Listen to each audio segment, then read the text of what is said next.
السلام عليكم ورحمة الله. على السريع كده وبدون مقدمات، الكابتن سيد عبد الحفيظ بيصدم جماهير الأهلي. زي ما قلت لك قبل كده إن إدارة النادي الأهلي كانت أجمعت إن هي محتاجة الكابتن سيد عبد الحفيظ يرجع لمنصبه القديم كمدير للكرة، وكان القرار على قيد التنفيذ، وكانوا مستنيين رد من الكابتن سيد عبد الحفيظ. اللي جاء رده النهاردة مخيب للأمال وصدم ناس كتير، بس انا حقيقي ما انصدمتش، لان يعني حاسس ان الكابتن سيد عبد الحفيظ دماغه في حتة تانية اعلى من كده. هقرا لك الخبر. وجه الكابتن السيد عبد الحفيظ مدير الكرة السابق بالنادي الاهلي صدمة قوية لجماهير القلعة الحمراء بشأن عودته لتولي المنصب مرة اخرى خلال الفترة المقبلة.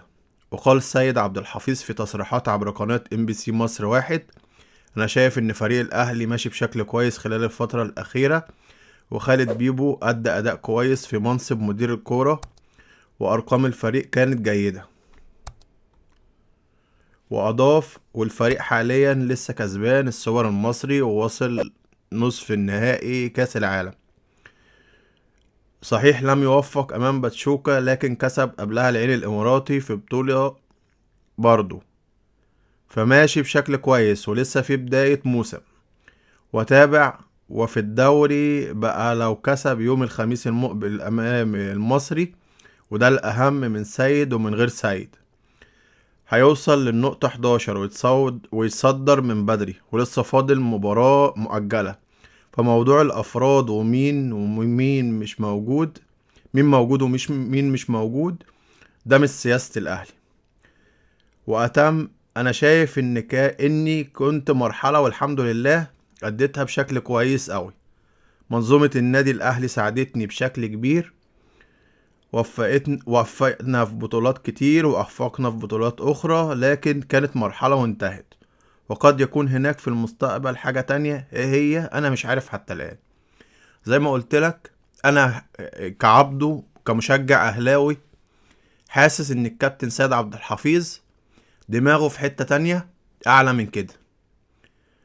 انت ايه؟ قول لي ايه وجهة نظرك، يعني اكتب لنا في التعليقات. انت شايف كابتن عبد السيد عبد الحفيظ هل هو رفض عشان زعلان من الطريقة اللي اتشال بيها، ولا هو رفض يرجع مدير كرة تاني عشان خاطر هو دماغه في حتة تانية؟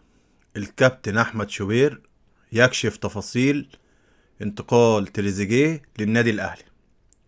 النهاردة الكابتن احمد شوبير اتكلم ان النادي الاهلي فعلا عايز يضم تريزيجيه للنادي الاهلي، خصوصا قبل كاس العالم.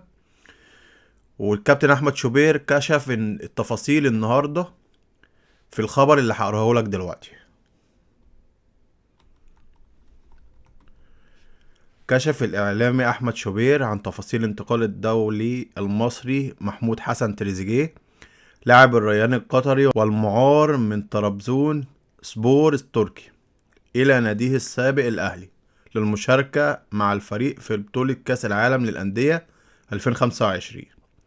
وقال شوبير في تصريحات إذاعية عبر برنامجه المذاع على اون سبورت اف ام: الأهلي بالفعل عايز يضم تريزيجيه، ولكن اللاعب معار من طرابزون وهيخلص الموسم مع الريان ويرجع تاني، إلا لو ناديه القطري له رأي تاني وقرر يشتريه، أو أحد أندية الدوري القطري، لأنه ماشي كويس. الأهلي عايز يضمه من بداية الموسم عشان يشارك في كاس العالم للأندية، وبيشوفوا موافقة اللاعب الأول عايز يرجع ولا لأ. إن في بعض الناس بتقول، ده الكابتن أحمد شوبير بيقول، يعني في بعض الناس بتقول إن تريزيجيه مش مبسوط وعايز يرجع، ولكن دي اجتهادات وطلبات طرابزون سبور للنادي الأهلي للحصول على خدمات تريزيجيه 1,300,000 يورو، ومش هتبقى معضلة قوي على المارد الأحمر. التفاوض شغال وفي خلية نحل شغالة في الأهلي لإنهاء المفاوضات مع تريزيجيه والحصول على خدماته، والجمهور بدأ يقول رأيه تريزيجيه هيلعب فين. انت من وجهة نظرك شايف تريزيجيه يرجع، ولا المبلغ بتاع رجوعه مبالغ فيه؟ تريزيجيه يستاهل المبلغ انا واحد من الناس شايف طبعا يستاهل المبلغ، بس هل انت من وجهة نظرك تريزيجيه يرجع ولا لا؟ عندي كمان خبر بيقول تفاصيل عن صفقة بغداد بنجاح، اللاعب اللي هو الاهلي عايز يجيبه، على صفحة MSN بالعربي. هقراه لك دلوقتي. قرار نهائي من الخطيب بشأن صفقة بغداد بنجاح. شهدت الأيام القليلة الماضية الكثير من الأنباء حول اقتراب الأهلي من التعاقد مع المهاجم الدولي الجزائري بغداد بنجاح لاعب فريق شمال القطري.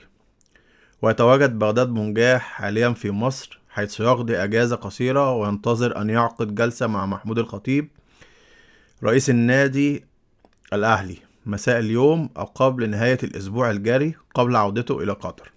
ووفقا لمصدر مقرب من مجلس إدارة النادي الأهلي، فإن الخطيب يرغب في تواجد اللاعب مع الأهلي خلال فترة كأس العالم للأندية في الولايات المتحدة الأمريكية من أجل دعم هجوم المارد الأحمر.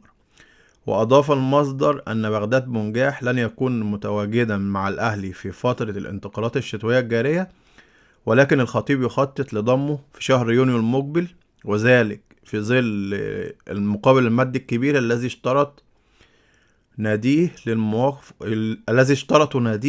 للموافقة على رحيله الآن. لو انت ما تعرفش، الراجل ده كان أبدى رغبته الشديدة ان هو يجي الأهلي، وبغداد بنجاح ده عايز يلعب مع الأهلي في كأس العالم، بس فريقه حط مقابل مادي كبير قوي عشان يروح النادي الأهلي. كمان اتقال ان الفريق ماسك فيه ومش عايز يجيبه في يناير اللي هو الشهر الجاي ان شاء الله، والخطيب بيطمح يعني ان هو يجيبه في يونيو. مع اني يعني انا شايف ان الصفقة دي مفيش منها داعي، وان ممكن بفلوسها نجيب حد تاني احسن. برضو اكتب لنا رأيك في التعليقات. شايف الصفقة ديت كويسة ولا هيبقى عندنا مودست جديد؟ وما تنساش اهم حاجة تصلي على النبي في كومنت، وتدعي لاخواتنا بالنصر والفرج القريب.